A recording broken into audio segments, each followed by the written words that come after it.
तो क्या बताया हमें परमपिता परमेश्वर जी ने। ये नित्य नियम है और नित्य नियम का पेज नंबर है 20 और इसमें वाणी है साहेब कबीर जी की वाणी जो हम रोज पढ़ते हैं। अब इसमें कबीर साहेब अर्थात हमारे पूज्य गुरुदेव सतगुरु रामपाल जी हमें क्या निर्देशित कर रहे हैं। हालांकि ये वाणियां परम पूज्य सतगुरु रामपाल जी भगवान आज भी नए सिरे से लिख सकते थे। जो कबीर सागर आप जी पढ़ते हैं, जो 650 साल पहले कबीर जी ने धर्मदास जी के माध्यम से लिखवाया था, चाहें तो सतगुरु रामपाल जी भगवान 1 सेकंड में उसके जैसे लाखों कबीर सागर लिख सकते हैं। 1 सेकंड में, क्योंकि परमात्मा के लिए कुछ भी असंभव नहीं है। कुछ भी 1 सेकंड में परमात्मा पूरी धरती को कबीर सागरों से ढक सकता है। वो इतना सामर्थ्यवान होता है, वो जो चाहे सो कर सकता है परमात्मा।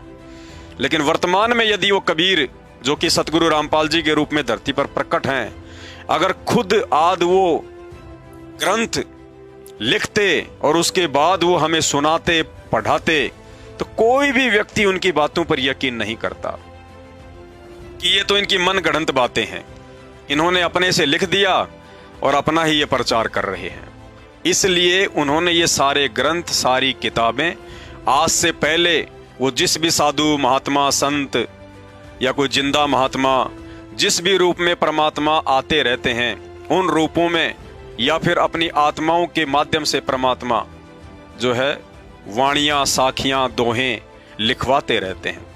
और आज पीक टाइम आ गया भक्ति का, आज ये प्राइम टाइम है भक्ति का। आज परमात्मा ने जो जो लिखा आज से पहले या जो जो अपने संतों के माध्यम से लिखवाया, आज परमात्मा उसका खुलासा करेंगे। आज हम आत्माओं को बताएंगे, समझाएंगे कि उन साधु संत महात्माओं के जीवन का क्या मकसद था, क्यों इन्होंने समाज से इतना संघर्ष किया, भक्ति के लिए उन्होंने इतना संघर्ष किया, क्यों वो साधु संत महात्मा हमारे लिए इतने मोटे मोटे सदग्रंथ जो है वो लिख कर छोड़ गए। तो आज सतगुरु रामपाल जी भगवान हमें वो भेद बता रहे हैं ताकि हमें विश्वास हो सके कि हाँ, भक्ति से ही मोक्ष होगा और बिना गुरु के, बिना सतगुरु के भक्ति की शुरुआत नहीं हो सकती। और सच्चे सतगुरु वर्तमान में धरती पर खुद सतगुरु रामपाल जी स्वयं हैं। तो उन्होंने हमें क्या बताया। साहेब कबीर जी की वाणी, गुरु से अधिक ना कोई ठहराही और मोक्ष पंथ नहीं गुरु बिन पाई। स्पष्ट कर दिया परमात्मा ने। एक लाइन है ये, लेकिन इस एक लाइन का यदि हम मतलब समझने का प्रयास करेंगे तो पूरी रात बीत जाएगी। कहते हैं 7 समुद्र की मसीह करूं और लेखनी करूं बनराय, धरती का कागज करूं पर गुरु गुण लिख्या ना। क्या कह रहे हैं परमात्मा।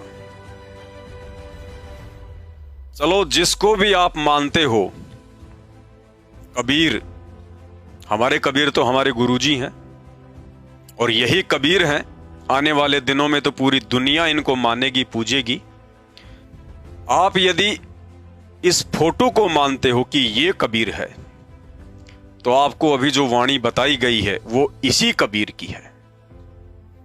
और ये कबीर क्या दिशा निर्देश दे रहे हैं। भले आप संत रामपाल जी की बात ना मानिए, आप उन्हें, कबीर जी तो छोड़िए, आप उनको एक संत भी नहीं मानते होंगे, लेकिन जिसको आप कबीर मानते हैं, अपना साहिब मानते हैं, सतगुरु मानते हैं, उनकी बात तो आपने माननी चाहिए। तो आपके जो कबीर हैं, जो काल्पनिक जो कबीर हैं, वो क्या कह रहे हैं।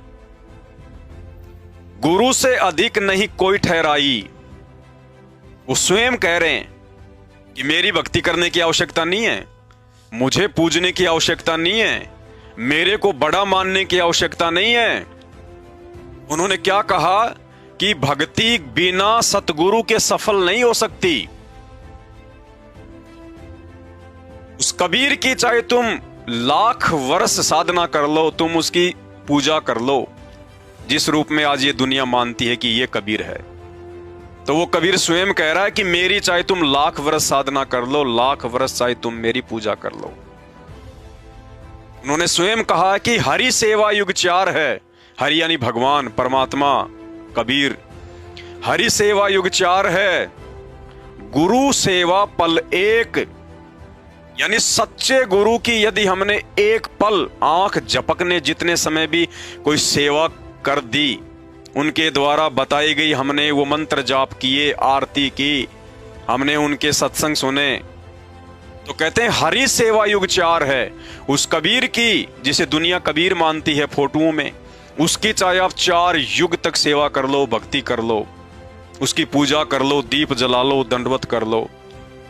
और गुरु सेवा पल एक, यानी सच्चे गुरु की सेवा के आगे, सच्चे गुरु की भक्ति के आगे, सच्चे गुरु की पूजा के आगे उस कबीर की 4 युगों की पूजा भी फैल है। ये खुद उस कबीर की वाणी है। क्या कह रहे हैं? गुरु से अधिक नहीं कोई ठहरा ही, यानी कोई भी भगवान, कोई भी देवी देवता उस सतगुरु के आगे, गुरु के आगे ठहर ही नहीं सकता, टिक ही नहीं सकता। गुरु से बड़ा वो हो ही नहीं सकता भक्ति मार्ग में। गुरु से अधिक नहीं कोई ठहरा ही, और मोक्ष पंथ नहीं गुरु बिन पाई।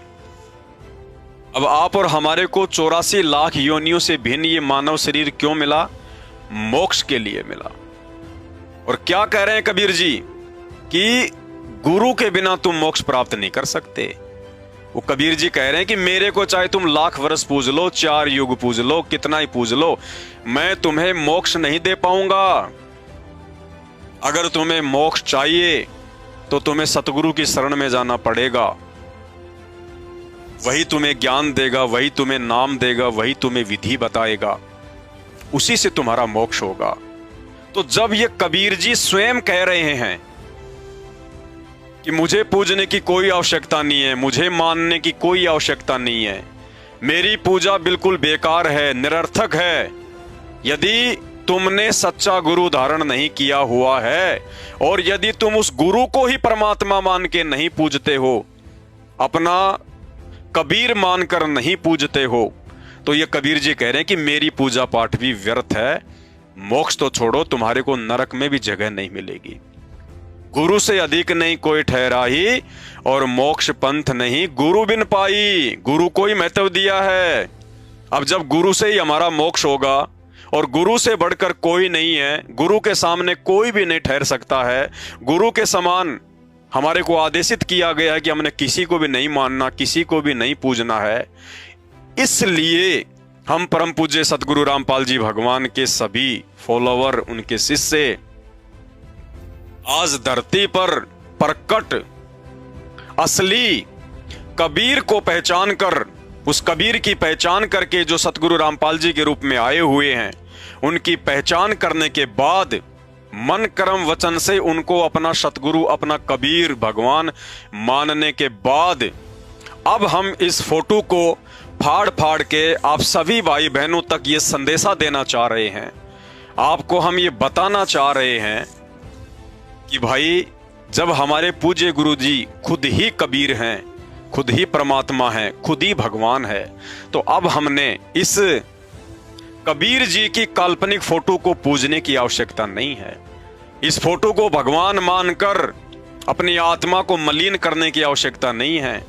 इस कागज की काल्पनिक फोटो को जो किसी ने हाथ से बना के डाली हुई है, इस फोटो को ही कबीर मानकर पूजने से, जून के महीने में उसका प्रकट दिवस मनाने से, उसको भोग लगाकर भगवान मानकर पूजने से हम केवल अपने गुरुदेव भगवान असली कबीर सतगुरु रामपाल जी को दुखी कर सकते हैं, हम उनको नाराज कर सकते हैं। इस फोटो को पूजकर हम कभी भी अपने गुरुदेव असली कबीर सतगुरु रामपाल जी के दिल में जगह नहीं बना सकते। दुनिया चाहे इस काल्पनिक फोटो को भगवान माने, चाहे कबीर माने, चाहे अपना साहिब माने, चाहे अपना बाप माने, ये उनका विषय है।